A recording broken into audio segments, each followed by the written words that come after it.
Tudo é História. A partir de agora, com o historiador Lula Couto, pintando com a gente, nosso professor Lula. Alô, Lula, boa noite. Boa noite, meu querido Marcelo, saudade de você. Tá bem, meu amigo? É um prazer estar aqui e falar com os ouvintes e contigo. A alegria é toda nossa.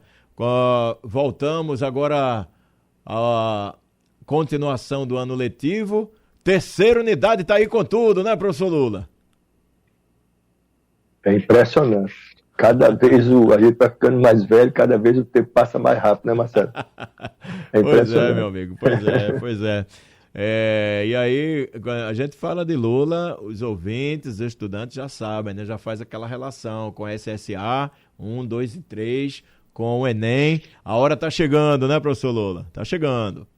Tá chegando, sabe naquela corrida, Marcelo, de longa distância, de Sim. 10 mil metros, que Sim. tem aquele momento que o atleta vai se poupando, mas no momento final ele dá o arranque, não é? Isso. E quem consegue poupar mais e ter mais força no arranque, se sai melhor. É verdade. Essa é a hora, né? Essa é a hora. Segundo semestre. Professor Lula. Houve as férias, né? Sim. Para relaxar, para se Sim. poupar um pouco.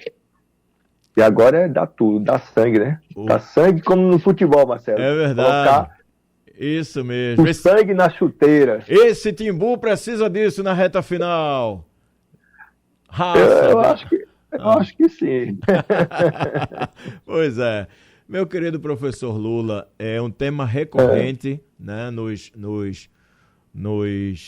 vestibulares por aí afora, que é a questão da tragédia do suicídio de Getúlio Vargas, história do Brasil, justamente num mês como esse que a gente está passando, que é o mês de agosto. Se transformou num fato histórico e estão lá nos livros da história, professor Lula. O próprio mês, agosto, para quem gosta de história do Brasil, de ciências políticas, o mês de agosto já é conhecido como um mês trágico por essa história, porque não foi só no dia 24, o dia que houve o suicídio, né? Uhum. Ali foi o ápice.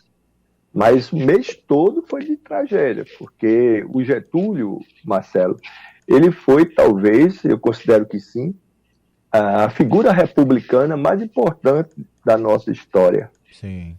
Porque ele governou o Brasil por 19 anos. Uhum. Veja, 19 anos. Governou por 15 anos consecutivos, a partir da chamada Revolução de 30.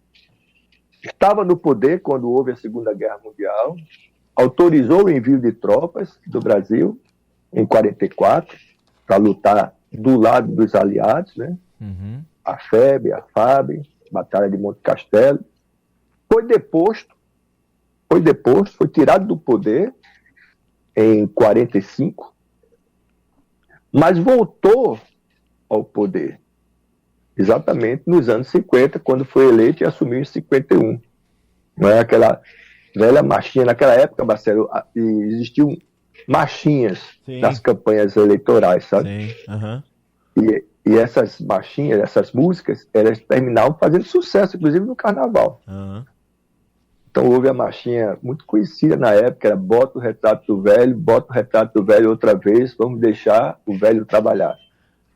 E foi saudado pela população, né? Porque o Vargas sempre foi uma figura contraditória. Uhum.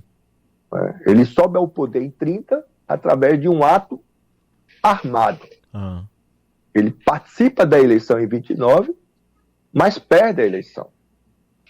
Só que havia um clima de tanta animosidade no Brasil, a República, até então, era conhecida como República Velha. Uhum. Era como se essa República tivesse chegado no seu limite. Havia muita insatisfação. Sim. Houve várias revoltas nessa República. E aí o Vargas, ele lidera um movimento armado. Ele lidera um golpe. Mas eu não sei se você já percebeu, Marcelo, que quando o golpe é bem sucedido e tem um apoio de setores importantes da sociedade, o golpe recebe outra nomenclatura. Sim, verdade. Não é? Verdade. No caso de 30, a nomenclatura mais conhecida é Revolução de 30. Mas se a gente... Alguns historiadores me permitem, eu queria ouvir sua opinião, me parece que a própria instauração da República é um golpe também, né?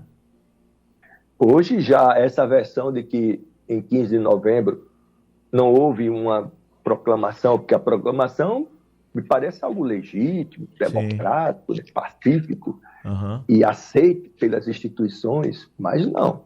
Hoje se sabe que quando o Dom Pedro II perdeu o trono, ele perdeu através de uma ação militar, basicamente, com apoio razoável de setores importantes, como os fazendeiros, como os positivistas, enfim, intelectuais também apoiaram a proclamação da República, porém não foi um ato que teve grande adesão da sociedade. Um político e jornalista da época, chamado Aristides Lobo, Marcelo, deixou uma frase sobre esse episódio que foi a seguinte: o povo brasileiro assistiu bestializado à proclamação da República. O próprio Machado de Assis, no livro Isaú e Jacó, tem uma passagem que ele fala da inauguração de acho que era uma taberna, uma mercearia. Que é muito hilário essa passagem do Machado de Assis, porque ele fala que a mercearia vai ser inaugurada e o dono da mercearia quer homenagear Dom Pedro II. E aí ele bota o nome Mercearia do Império, ou Mercearia do Imperador. Só que ia ser inaugurado no dia 16 de novembro. Espetacular, né? Aí houve o golpe, né? Ou proclamação, no dia 15. Aí o dono da mercearia disse: o que é que eu vou fazer agora? Se eu mantenho esse nome, já tem lá o letreiro, tudo. Eu vou ser chamado de monarquista, eu tenho que trocar esse nome. Então a ironia refinada, elegante de Machado de Assis já mostra como a proclamação foi uma surpresa. A proclamação da República. E por isso é bem válida essa ideia de chamá-la de golpe. O Brasil é um país de muitos golpes, Marcelo. Agora, a questão é que no futuro, no próprio presente do golpe, muitas vezes, esse golpe recebe nomenclaturas bonitas, sabe, diferentes, para redefinir o que ocorreu. Então, houve uma proclamação que foi um golpe e em 30, essa república que foi proclamada em 89, em 30 ela cai. E cai através de outro golpe, mas que recebe o nome bonito. Olha, quando você bota os protagonistas do ato histórico, quando você aceita a nomenclatura dada pelos protagonistas do ato, do episódio, sempre vamos ter uma nomenclatura bonita. Porque a finalidade é comemorar, né? Quer dizer, você pergunta a Dom Pedro II, Dom Pedro, olha, o que foi a proclamação da República? Ele vai dizer: foi uma tirania. Expulsado do Brasil, fiquei deprimido, peguei uma infecção, uma virose grave que virou infecção, se generalizou pelo corpo e eu morri. Fui expulso, eu, minha família, tendo um razoável apoio popular naquela época, que o imperador era benquisto por parte da população. Talvez o imperador fosse mais benquisto pela população do que a própria ideia de república, porque o brasileiro nem sabia o que era república. Sabe, o Brasil surge como território ocupado através de uma monarquia, fica independente através de uma monarquia. Então, não era comum o brasileiro entender um governo que não tenha rei. Mas, enfim, então Vargas, ele lidera esse golpe chamado de Revolução, fica 15 anos no poder, só que nessa época, Marcelo, é uma época de muitos acontecimentos e transformações.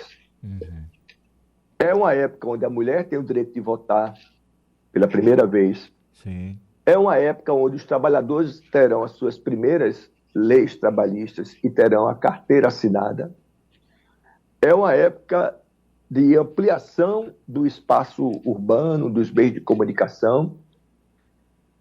Quer dizer, o Vargas também está identificado com essas mudanças. Não que o Vargas tenha sido responsável por essas mudanças, ele exclusivamente, mas porque ele se faz presente nesse processo e, de uma certa forma, ele apoia esse processo.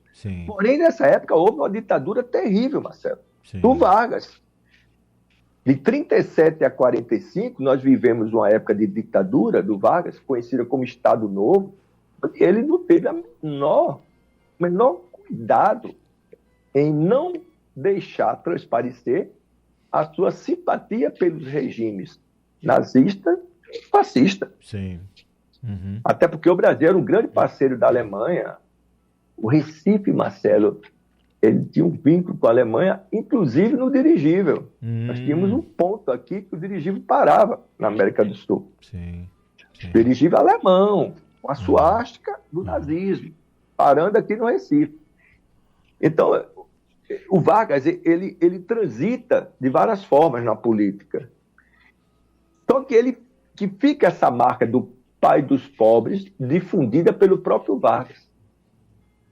E em 50, o Vargas deixa de ser essa pessoa mais instável e que varia na política para ser um político muito mais próximo de uma ideia que muitos setores urbanos ligados ao ideal de mudança, de transformação e ao nacionalismo, né? Não é à toa que nessa época vai ser inaugurada a Petrobras. Sim. Campanha do Petróleo é Nosso, que chegou aqui no Recife, Marcelo. Um dos primeiros comícios foi aqui, lá no pátio da Feira de Casa Amarela, da campanha O Petróleo é Nosso. Histórico, hein? É histórico. Então, o Vargas, quando você passa uma régua e vê a herança do Vargas na política, termina sendo uma herança que é vista muito mais como coisas positivas, né? Com uma preocupação com as empresas públicas, com a preocupação com a legislação social, né, com a política de acolhimento do trabalhador. E isso cria conflitos, porque havia outros projetos políticos na época, principalmente da UDN, União Democrática Nacional, que era um partido que tinha um viés muito liberal, um liberalismo bem radical, um ideal muito próximo do ideal americano, né, do liberalismo americano, e que via em Vargas uma figura representando o atraso, sabe, a corrupção. Sim. E o Lacerda, o Carlos Lacerda, que era o principal adversário de Vargas, não é à toa que ele ficou conhecido como o demolidor de presidentes, o Lacerda era muito hábil no discurso. Ele tinha acesso à TV, primeira televisão brasileira, né, que foi a TV Tupi, ele tinha um programa na TV Tupi do Assis Chateaubriand. Ele tinha um jornal dele, ele era dono do jornal Tribuna da Imprensa. Ele era deputado, depois virou governador do estado da Guanabara. Quer dizer, ele tinha mas nessa época ele não era governador ainda. Ele tinha um discurso muito radical e muito contundente contra Vargas. Sim. E aí, a imprensa começou a notificar alguns escândalos de corrupção e o Lacerda chamando o Vargas de ladrão, de corrupto, né? Tem uma manchete da Tribuna da Imprensa que era mais ou menos assim: somos um povo honrado, governado por ladrões. E aí, nesse clima, que vai se agitando cada vez mais, em 1954, chega o mês de agosto e ocorre um crime contra Lacerda, um atentado contra Lacerda.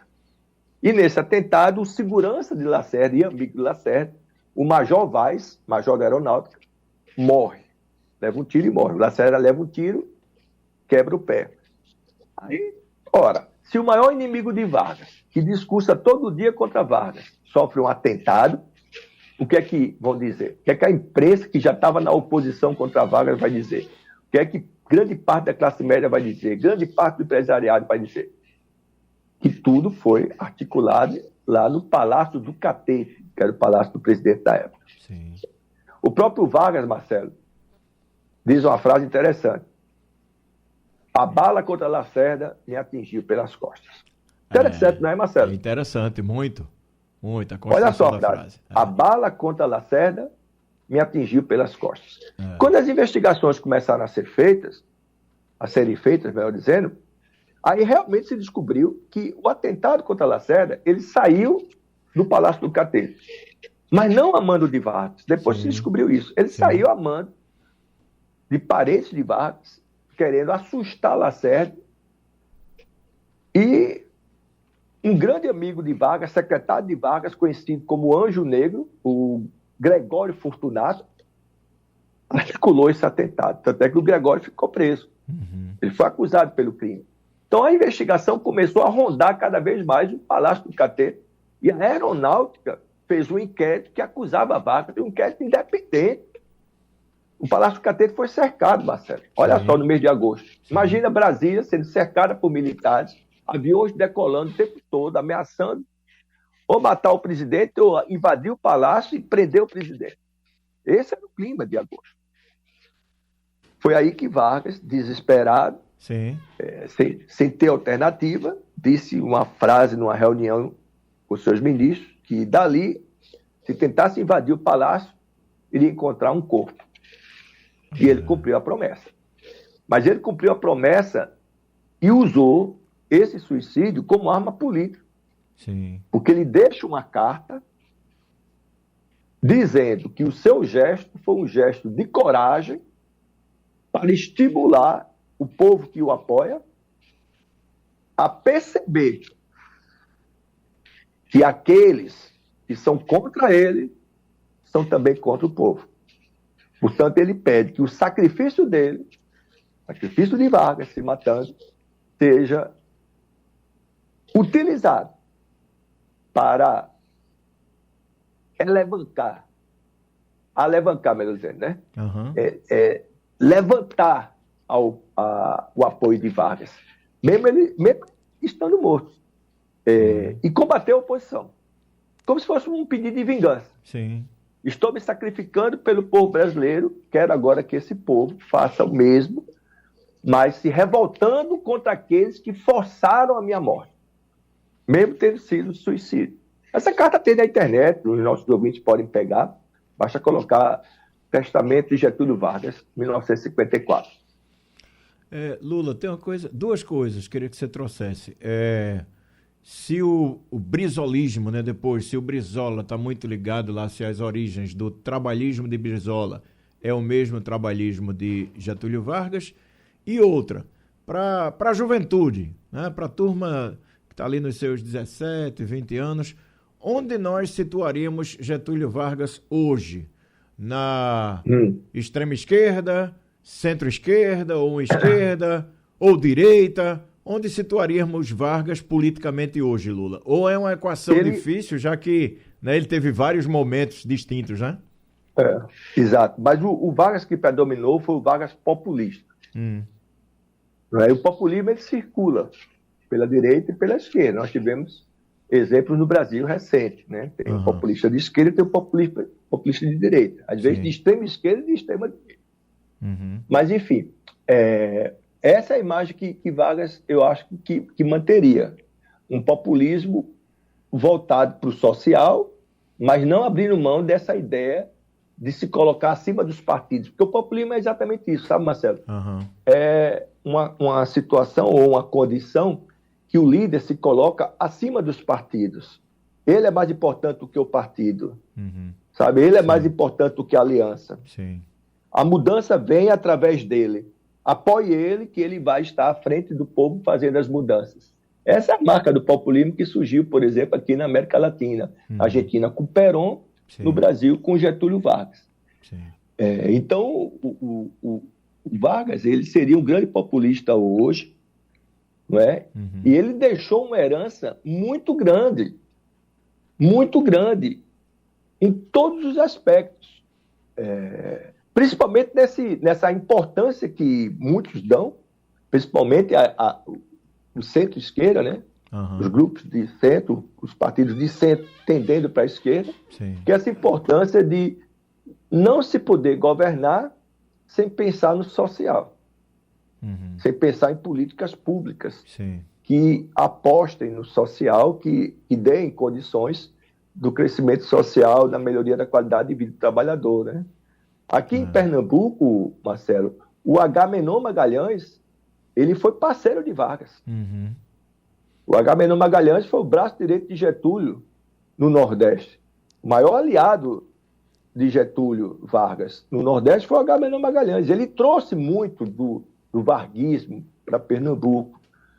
Quando você olha, por exemplo, as vilas populares que foram construídas próximas às fábricas do Recife, essas vilas têm lá o dedo de Agamenon Magalhães. Essa ideia de, sabe, não deixar de pensar em políticas de habitação, está lá com Agamenon Magalhães aqui em Pernambuco. Eu acredito, eu vou não conheço o assunto, mas já que você falou em vila social, aquele termo Vila Social contra o Mucambo, tá nesse, são esses programas? São dessa época do Agamenon? Sim, sim, porque Agamenon e Getúlio eram, por exemplo, anticomunistas. Uhum. E eles achavam que a base do comunismo estaria na possibilidade de pessoas vivendo na miséria Sim, poderem serem seduzidas sim. para aderirem à luta comunista, à mobilização comunista. Sim. Por isso que o Agamenon ele diz que aonde há palafitas, aonde há pessoas vivendo em péssimas condições, há um foco, há uma possibilidade de expansão desses movimentos comunistas. Uhum. E aí ele Perfeito. cria a Liga Social contra o Mucambo. Você está certíssimo, que é uma instituição que vai procurar fazer as casas populares. Para que os nossos ouvintes tenham uma ideia do que significou essa liga, essa associação contra os Mucambos, Sim. seria uma Minha Casa Minha Vida do passado. Sim. Projeto Minha Casa Minha Vida, que foi de um governo do PT na época, Uhum. que é também herdeiro do varguismo. Uhum. Não tem nenhum partido social-democrata ou de esquerda, a esquerda não radical, Sim. no Brasil, que não seja influenciado pelo varguismo. Não existe isso aqui no Brasil. Uhum. E até os partidos mais radicais de esquerda, eles também terminam sendo influenciados pelo varguismo no que diz respeito ao apego à legislação trabalhista. Sim. A luta pelas leis trabalhistas, ela é muito anterior a Getúlio Vargas. A luta pelas leis trabalhistas, essa luta começa lá no começo do século XX com os trabalhadores, principalmente com os imigrantes que vêm para cá, Sim. anarquistas, socialistas, italianos, e que fazem movimentos, greves, passeatas e que vão fundar os primeiros sindicatos. Inclusive aqui no Recife, sindicato, por exemplo, dos ferroviários, dos tecelões, as cigarreiras que fabricavam cigarro, Sim. a fábrica de doce lá em Olinda, no Varadouro. Então, esses trabalhadores urbanos do Recife e também de São Paulo, do Rio, eles começam a se mobilizar influenciados por esses ideais que vêm da Europa, trazidos pelos anarquistas e pelos socialistas. Até porque a Europa, já no final do século XIX, ela vivia uma tensão, uma tensão política e militar. Né? Houve a guerra de unificação da Itália, houve a guerra de unificação da Alemanha, houve a guerra franco-prussiana, e começou a surgir aquele ambiente da Primeira Guerra, esses conflitos da Primeira Guerra. Então, muitos imigrantes vieram para as cidades, como Recife, São Paulo, Rio, Salvador. Esses imigrantes trouxeram o trabalhismo. Mas foi no governo Vargas que esse trabalhismo foi percebido como algo que merecia atenção e merecia se transformar em leis trabalhistas. Sim.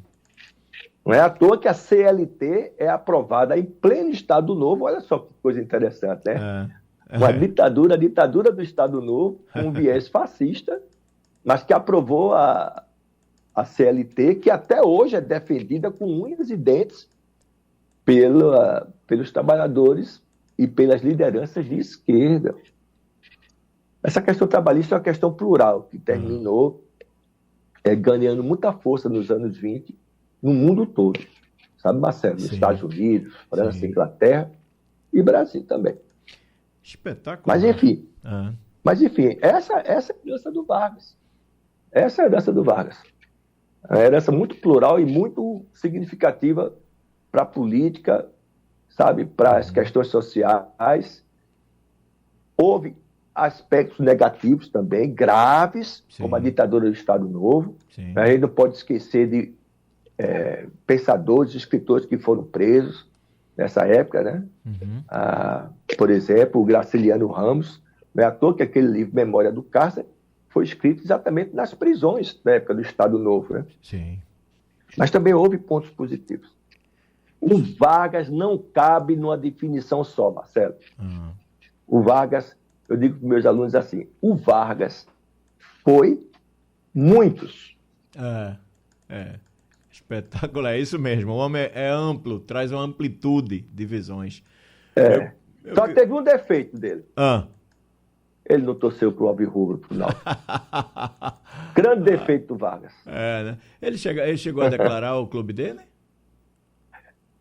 Eu não sei se era Vasco da Gama. Ele fazia muito discurso, porque o estado de São Januário era o estado escolhido. A capital do Brasil era o Rio de Janeiro. Sim. Então, é bom lembrar que na época de Vargas surgiu a Hora do Brasil, né? Que depois virou Voz do Brasil. Então ele costumava fazer muitos discursos, reunia multidões no estado do Vasco da Gama. Sim. Não sei, pô. Um chute, Marcelo, um chute que eu aprendi com meus alunos. Ele era do Vasco. E o segundo time dele, era o Alvirrubro, era do Náutico. Eita, muito bom. Lula Couto, obrigado por essa aula, amigo. Grande abraço, até a próxima. Obrigado, Lula. Grande abraço, meu querido. Um abraço para você e para os ouvintes. Professor Lula Couto, historiador, trouxe pra gente o Tudo é História, coluna dessa semana, coluna semanal no Movimento Cultural.